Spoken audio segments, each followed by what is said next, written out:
Diane, in her introduction, I think correctly identified your company as an iconic company. It's a company that I think people tend to root for to succeed.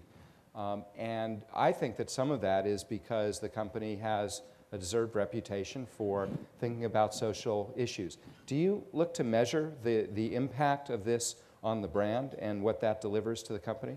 We do, and quite frankly, this is something new. In the past, we really did spend a significant amount of money, and we did it because we felt good. We never even communicated to people what we did.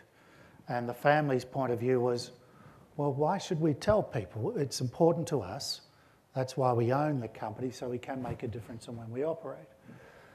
But some of the business leaders started to challenge that thinking, not that it wasn't the right thing to do, but if it can help us be a stronger company and build our brands, why not see if there's a way to link all of these together? I mentioned earlier on, it's been no secret that we've had some difficult times.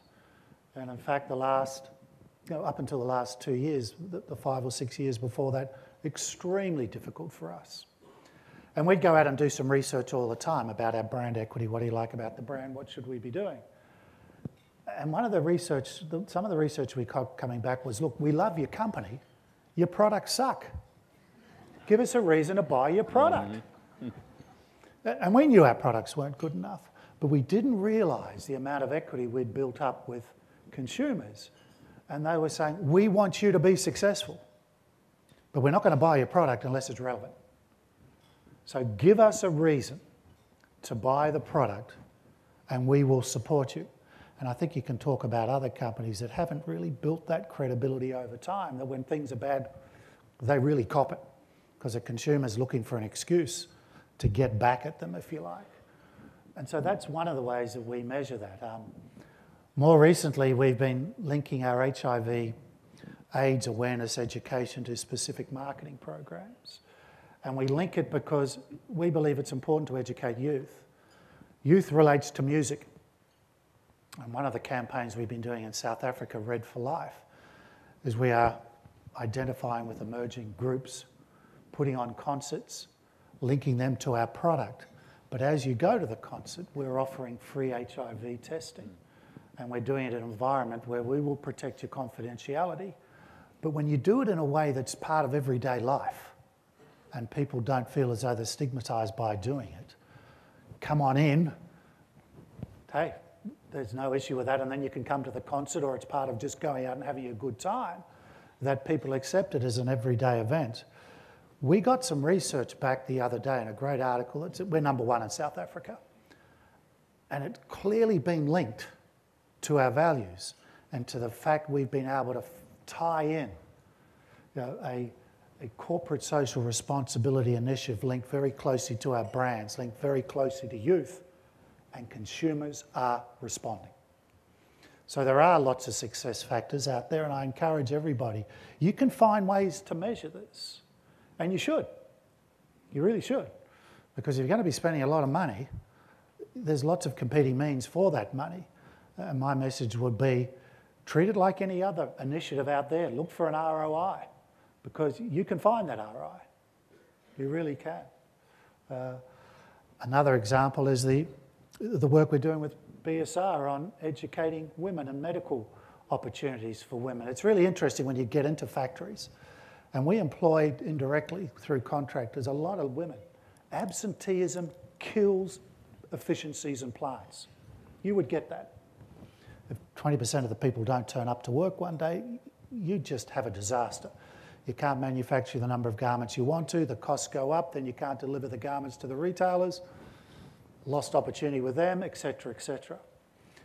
So one of the things we found by encouraging contractors to have medical facilities on the premises, making sure that the workers get the chance to talk to doctors, to get access to treatment. They don't miss a day at work. They get paid for the day at work. The efficiencies of the plants are terrific. We can guarantee supply to consumers. That's a very easy thing to measure. And once again, it's a win-win.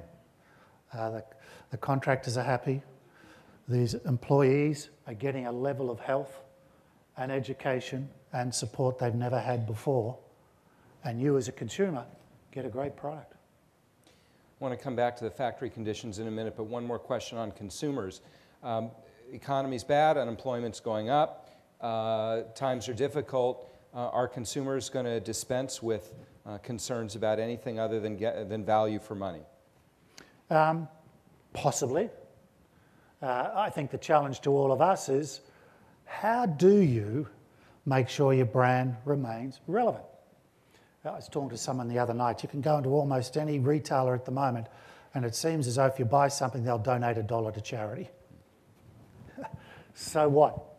I don't know how legitimate that is. I think it's nice. People are donating money to charity, but I think consumers are starting to get a bit tired with that. So they want to know, how legitimate are you when things are tough? How committed are you to the future? There's no short-term payback on investing in the communities in which you operate. You need to be clear on that. There is no short-term payback. You also need to be consistent as an organisation that you either believe in it if you don't. So I think when things do get tough, all things equal, consumers will go to the companies they trust. I firmly do believe that. I'm not convinced they'll pay a premium. That's fair, why should they? But I do believe all things equal, if you're legitimate and people understand you're legitimate, and remember, consumers will see through the transparency if it's an ad hoc initiative. Consumers, they get the fact people are just trying to manipulate a short-term gain. So to me, the challenge is, things are tough, yeah. But if you stay the course, I think you will come out of it stronger in the end. That's our company's belief. We won't back down on this. But you better have integrity in how you do it.